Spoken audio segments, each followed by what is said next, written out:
Hello বন্ধুরা, রুবিস kitchen চ্যানেলে সকলকে জানাই স্বাগত। আজকে একটি নতুন রেসিপি নিয়ে আপনাদের সামনে আবারও হাজির হলাম। মান কচুর সিম্পল রেসিপি। এটি আমি একদম সিম্পলভাবে ঘরোয়া পদ্ধতিতে বানাবো। আশা করছি আমার রেসিপিটি প্রথম থেকে শেষ পর্যন্ত দেখতে থাকবেন, লাইক করবেন, কমেন্ট করবেন আর আমার চ্যানেলটিকে অবশ্যই সাবস্ক্রাইব করবেন। তাহলে বন্ধুরা চলুন রেসিপিটি শুরু করা যাক। এখানে আমি কচুটাকে গোটা গোটা করে কেটে নিয়েছি। এখানে আমার 500 গ্রামের মতো কচু আছে। এখন আমি এগুলোকে গরম পানিতে একটু সিদ্ধ করে নেব। বন্ধুরা, এখানে আমার পানিটা ফুটে গিয়েছে। এখন আমি কচুগুলোকে দিয়ে দেব। বন্ধুরা, এখানে আমি কচুগুলোকে ঢেলে দিয়েছি গরম পানিতে। অবশ্যই আপনারা চেষ্টা করবেন ফুটন্ত পানিতে দেওয়ার জন্য, যেন কাঁচা আর কি ঠান্ডা পানি যেন ব্যবহার করবেন না। কচুর ভিতরে আমি একটু লবণ দিয়ে দিচ্ছি।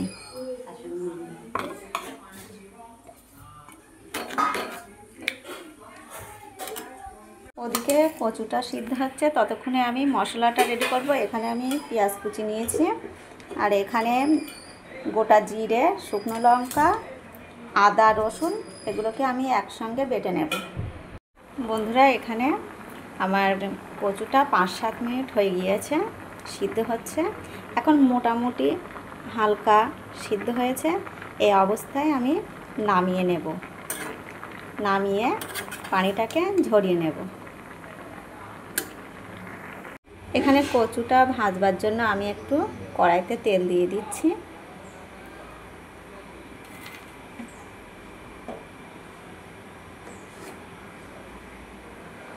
এখানে আমি কচুগুলোকে ঢেলে দিলাম, দিয়ে একটু নাড়াচাড়া করে নেব।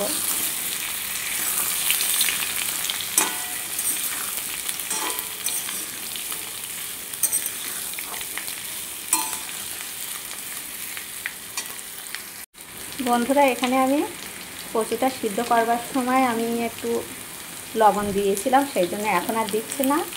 রান্না করার সময় দেব। এখানে শুধু আমি হলুদটাই দিয়ে দিলাম।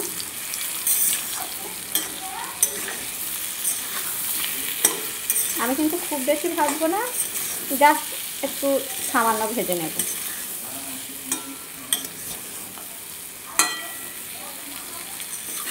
দেখুন বন্ধুরা, এখানে কচুটা হালকা ভাজা হয়ে গিয়েছে।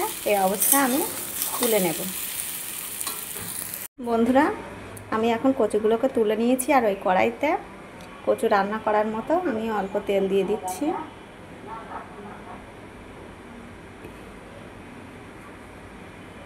তেলটা এখানে গরম হয়ে গেছে। এখানে আমি একটা তেজপাতা দিয়ে দিচ্ছি।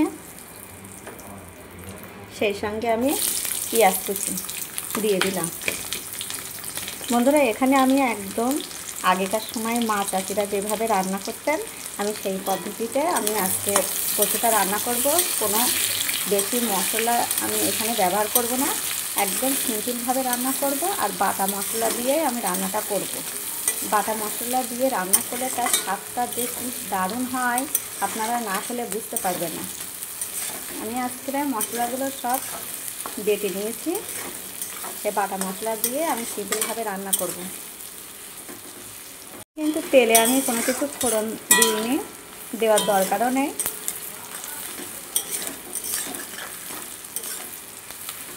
পেঁয়াজটা এখানে লাল লাল করে ভেজে নিয়েছি।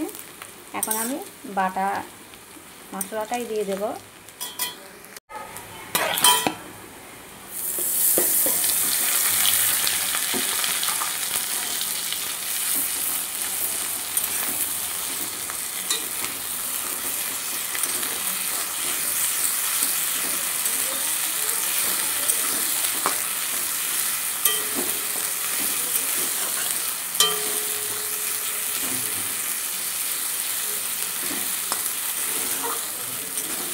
বন্ধুরা, এখানে আমি একটু পানি দিয়ে দিচ্ছি যাতে করে মশলাগুলো পুড়ে না যায়। তবে অবশ্যই গরম পানি ব্যবহার করবেন, তাহলে কচুর যে গলা ধরাটা ভাব থাকে সেটা হবে না। আর আমি যে কচুটা রান্না করছি সেটা ভালো, এর আগেও আমি রান্না করেছিলাম, কোনো অসুবিধা হয়নি। এটা আপনাদের জন্য বলছি আর কি। আপনারা তো যখন বাজার থেকে কিনবেন জানবেন না যে কচুটা কেমন, সেক্ষেত্রে এই প্রসেসে রান্নাটা করবে, তাহলে আর গলা ধরার ভয়টা থাকবে না। এখন আমি গুঁড়ো মশলা কিছু দিয়ে দেব। বন্ধুরা, এখানে আমি একটু গোলমরিচের গুঁড়ো দিয়ে দিচ্ছি, আর একটু ধনের গুঁড়ো। এখানে কিন্তু আমি আর কোনো মশলা ব্যবহার করব না, যেহেতু আমি গোটা জিরে সেটাও আমি বেটে দিয়েছিলাম, আবার শুকনো লঙ্কা সেটাও আমি বেটে দিয়েছিলাম, সেক্ষেত্রে এখানে আমি কোনো গুঁড়ো মশলা আর ব্যবহার করব না। এখন আমি এই অবস্থায় ভাজা কচুগুলোকে ঢেলে দেব, দিয়ে কষিয়ে নেব, নিয়ে রান্না করে নেব। বন্ধুরা, এখানে আমার ভালোভাবে কষানোটা হয়ে গেছে। এখন আমি পানিটা দিয়ে দেব, অবশ্যই গরম পানি। এখন আমি সিদ্ধ হওয়া পর্যন্ত ঢাকনি দিয়ে ঢেকে রেখে দেব।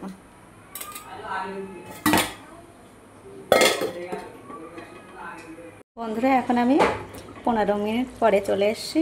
এই দেখুন,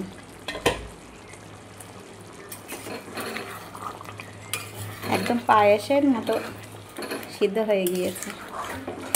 তবে মাঝখানে আমি একবার ঢাকনিটা নামিয়ে নাড়াচাড়া করে নিয়েছিলাম। এখন আমি এই অবস্থায় একটু পাতিলেবুর রস উপর থেকে একটু দিয়ে দেব।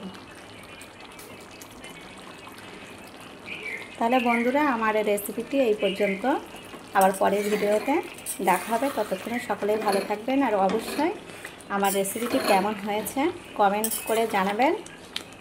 ভালো লাগলে লাইক করবেন, আর একটা অনুরোধ করব, অবশ্যই আমার চ্যানেলটিকে সাবস্ক্রাইব করে দেবেন।